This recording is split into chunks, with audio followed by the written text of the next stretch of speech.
Meus queridos irmãos, a paz do Senhor, mais uma vez a todos. Como é que os irmãos estão? Estão tudo bem? Vamos dar continuidade a mais essa leitura aqui. Hoje nós vamos para a quarta marca, que é o cuidado com a criação deste livro, O Discípulo Radical, de John Stott. Nós já fizemos 5 vídeos, né? Já está numa playlist. Eu estarei colocando aqui desse lado aqui para os irmãos também averiguarem, tá bom? Dê o seu like, comente, compartilhe, tá bom? E mais do que tudo, ouça enquanto você dirige, enquanto você trabalha, enquanto você desenvolve, você pode também ouvir. Eu estou fazendo a leitura integral de cada capítulo deste livro do Dr. John Stott, tá bom? Está sendo um prazer e uma honra fazer isso para você, tá bom? Compartilhe, dê um like para apoiar o nosso trabalho. Diz assim, o capítulo 4, vamos traçar a quarta marca de um discípulo radical, diz assim, cuidado com a criação. Ao identificar os aspectos que considero negligenciados em um discipulado radical, não devemos supor que eles se limitam às esferas pessoais e individuais. Devemos considerar também a perspectiva mais ampla, que é a dos nossos deveres para com Deus e nosso próximo. Este capítulo trata de um deles, o cuidado com o meio ambiente. A Bíblia nos diz que, na criação, Deus estabeleceu 3 tipos fundamentais de relacionamentos. Primeiro, com Ele, primeiro com Ele mesmo, pois Ele fez o homem à sua própria imagem. Segundo, entre si, pois a raça humana é plural desde o princípio. E terceiro, para com a boa terra e as criaturas sobre as quais Ele os estabeleceu. No entanto, os 3 relacionamentos foram distorciados pela queda. Adão e Eva foram banidos da presença do Senhor Deus no jardim. Eles culparam um ao outro pelo que aconteceu, e a boa terra foi amaldiçoada devido à desobediência. É plausível, portanto, que o plano de Deus de restauração inclua não apenas a nossa reconciliação com Deus e com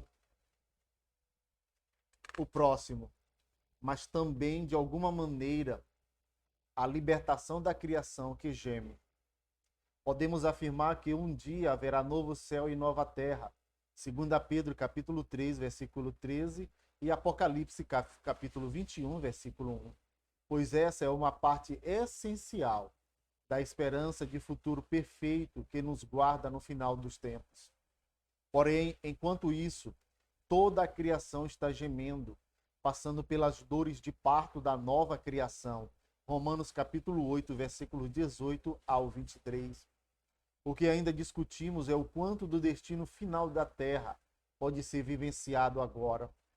No entanto, podemos dizer com certeza que, assim como a nossa compreensão do destino final de nosso corpo ressurreto influencia o que pensamos sobre o corpo que temos no presente e a forma como o tratamos, nossa compreensão do novo céu e da nova terra deve influenciar e aumentar a consideração que temos pela terra agora. Qual então deveria ser a nossa atitude para com ela? A Bíblia aponta o caminho ao fazer 2 afirmações fundamentais. Ao Senhor pertence a terra, Salmos 24, versículo 1, e a terra deu ele aos filhos dos homens, Salmos 115, versículo 16. Em maio de 1999, tive o privilégio de participar de uma conferência de um dia em Nairobi sobre cristãos e o meio ambiente. Compartilhando o púlpito comigo estavam Calvin DeWitt, do All Sable Instituto, em Michigan, e Peter Ares, de Arrocha Internacional.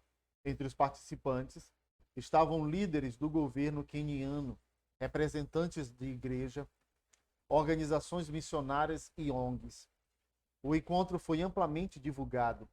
Ficou evidente que o cuidado com a criação não é um interesse egoísta do Ocidente desenvolvido, nem uma singela paixão características dos ornitólogos ou dos botânicos, mas uma preocupação cristã recente. Logo após a Declaração Evangélica sobre o Cuidado com a Criação de 1999, surgiu no ano seguinte um importante comentário organizado por R.J. Berry e intitulado O Cuidado com a Criação. As afirmações de que ao Senhor pertence a terra, e a terra deu ele aos filhos dos homens, se complementam. Não se contradizem, pois a terra pertence a Deus por causa da criação e a nós por causa da delegação. Não significa que, ao delegá-la a nós, ele abdicou de seus direitos sobre ela. Deus nos deu a responsabilidade de preservar e desenvolver a terra em seu favor. Como então devemos nos relacionar com a terra? Se lembrarmos que ela foi criada por Deus e delegada a nós, evitaremos dois extremos opostos e desenvolveremos um terceiro posicionamento e uma melhor relação com a natureza. Primeiro, devemos evitar a deificação da natureza. Esse é o erro dos panteístas, que unificam o Criador e a criação. Dos animistas, que povoam a terra, o mundo natural com espíritos, e do movimento Gaia da nova era, que atribuiu os processos de adaptação, ordem e perpetuação da natureza a ela própria. Porém, todas essas confusões são insultos ao Criador. A compreensão cristã de que a natureza é criação e não criadora foi um prelúdio indispensável a toda iniciativa científica e hoje é essencial para o desenvolvimento dos recursos da Terra. Nós respeitamos a natureza porque Deus a fez. Não a reverenciamos como se ela fosse Deus. Segundo, devemos evitar o extremo oposto, que é a exploração exaustiva da natureza. Não significa tratá-la com veneração, como se ela fosse Deus, nem tratá-la com arrogância, como se nós fôssemos Deus. A culpa pela irresponsabilidade ambiental tem sido injustamente posta em Gênesis 1. É verdade que Deus comissionou a raça humana para dominar sobre a terra e sujeitá-la. Gênesis capítulo 1, versículo 26 e 28.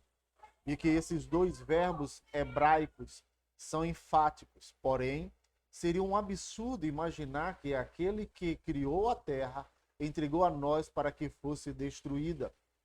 Não, o domínio que Deus nos deu deve ser visto como uma mordomia responsável, não como um domínio destrutivo.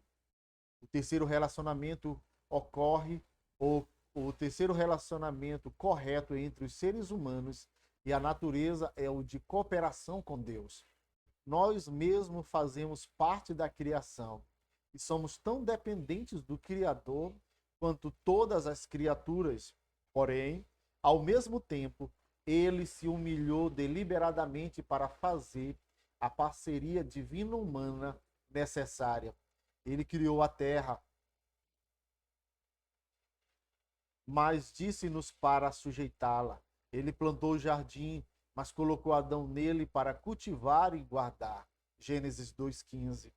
Isso é normalmente chamado mandato cultural, pois o que Deus nos deu foi a natureza, e o que fazemos com ela é cultura. Não devemos apenas conservar o ambiente, mas também desenvolver seus recursos para o bem comum. É um chamado nobre para cooperar com Deus no cumprimento de seus propósitos, para transformar a ordem criada de forma que agrade e beneficie a todos. Assim, nosso trabalho é ser uma expressão de adoração, já que o cuidado com a criação refletirá o amor pelo Criador. Porém, é possível exagerar ao enfatizar o trabalho humano de conservação e transformação do ambiente. Em sua excelente exposição sobre os 3 primeiros capítulos de Gênesis, em Tim Benning, Eren Blocher argumenta que o clímax de Gênesis 1 não é a criação dos seres humanos como trabalhadores, mas a instituição do sábado para os seres humanos como adoradores. O objetivo final não é nosso trabalho, sujeitar a terra, mas deixar o trabalho de lado no sábado, pois o sábado coloca a importância do trabalho na perspectiva correta, como se ele fosse o objetivo final da nossa existência. Não é. Nós, seres humanos, encontramos nossa humanidade não somente em relação à terra, devemos transformar, mas também em relação a Deus, a quem devemos adorar. Não apenas em relação à criação, mas também, especialmente, em relação ao Criador. Deus deseja que nosso trabalho seja uma expressão de adoração e que o cuidado com a criação reflita o amor pelo Criador. Somente assim seremos capazes de fazer qualquer coisa, sem palavras ou em obra, para a glória de Deus. 1 Coríntios 10, 31. Esse e outros temas bíblicos são abordados tanto na declaração quanto em seu comentário. Ele merece nosso estudo cuidadoso. A crise ecológica. É por causa da contradição com esse ensino bíblico irrepreensível que atualmente precisamos nos opor à crise ecológica atual. Ela tem sido explorada de várias formas, mas toda análise provavelmente conterá os 4 aspectos a seguir. Primeiro, o crescimento populacional acelerado do mundo. De acordo com a subdivisão populacional da ONU, os cálculos começaram em 1804, quando a população mundial chegou a 1 bilhão. No começo do século XXI, ela já havia chegado a 6,8 bilhões. Estima-se que em meados do mesmo século terá alcançado a incrível marca de 9,5 bilhões de pessoas. Como é difícil nos lembrar de estatísticas, um simples minômico pode ajudar. Aí nós temos o passado, que é 1804, 1 bilhão. O presente, que é do século 21, 6,8 bilhão. E o futuro, que é o ano de 2050, 9,5 bilhões de pessoas. Como será possível alimentar tantas pessoas, especialmente quando cerca de 1/5 delas não possui condições básicas de sobrevivência? Segundo, a deplação dos recursos da terra. Foi E.F. Schumacher que em seu... Oiê! Tá bom, meu filho. É? Posso ficar aqui bonitinho? Mas será que eu não... Mas tu vai empatar, não? Quê? Eu tô lendo. Tá bom. Vai lá, tá? Depois tu vem. Depois a gente vai fazer um vídeo nós dois lendo. Eu gostei desse vídeo, eu gostei. Tá bom. Vamos lá. Tá ótimo. Tá bom. Vamos lá. Paramos no segundo ponto. O segundo é a deplação dos recursos da terra. Foi F.A. Schumacher que, em seu conhecido livro O Negócio é Ser Pequeno, chamou a atenção do mundo para a diferença entre patrimônio e renda. Por exemplo, combustíveis fósseis são patrimônio. Uma vez consumidos, não podem ser repostos. Os apavorantes processos de desflorestamento e a desertificação são exemplos do mesmo princípio. E também a degradação ou poluição de plâncton dos oceanos, da superfície verde da Terra, das espécies vivas e dos habitats dos quais eles dependem para terem ar e águas puras. Terceiro, descartes do lixo. Uma população em crescimento traz consigo problema em crescimento quando se trata de descartar de forma segura os subprodutos da fabricação, do empacotamento e do consumo. No Reino Unido, a cada 3 meses, uma pessoa comum produz o equivalente ao seu próprio peso em lixo.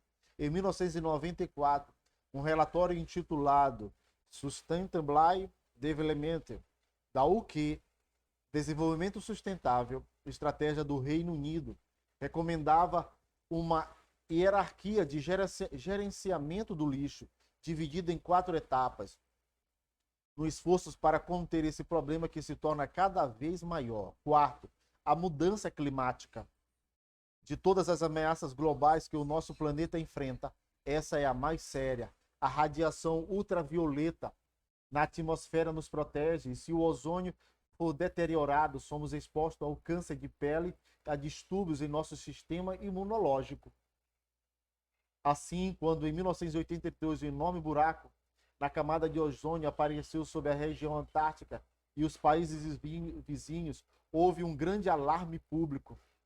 Poucos anos mais tarde, um buraco semelhante apareceu sobre o hemisfério norte. Na época, reconheceu-se que a deterioração do ozônio era causada pelos clorofluorocarbonos, os compostos químicos utilizados em aparelhos de ar-condicionado, refrigeradores e propulsores.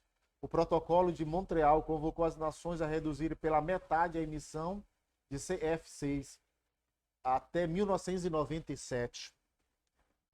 A mudança climática não é um problema isolado.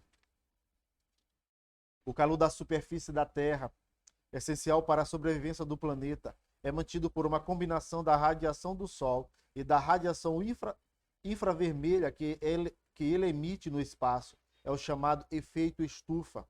A poluição da atmosfera por gases da estufa, especialmente dióxido de carbono, reduz as emissões infravermelhas e aumenta a temperatura da superfície da Terra.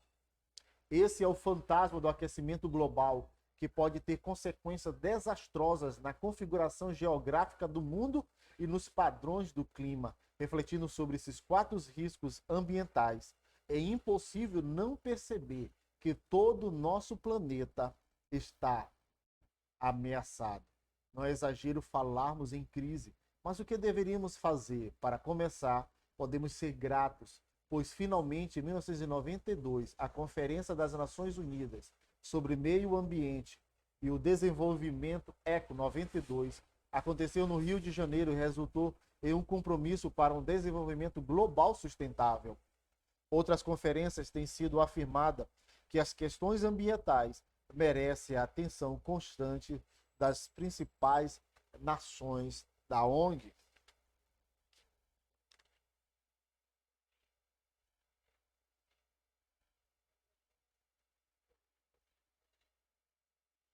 Muito bem.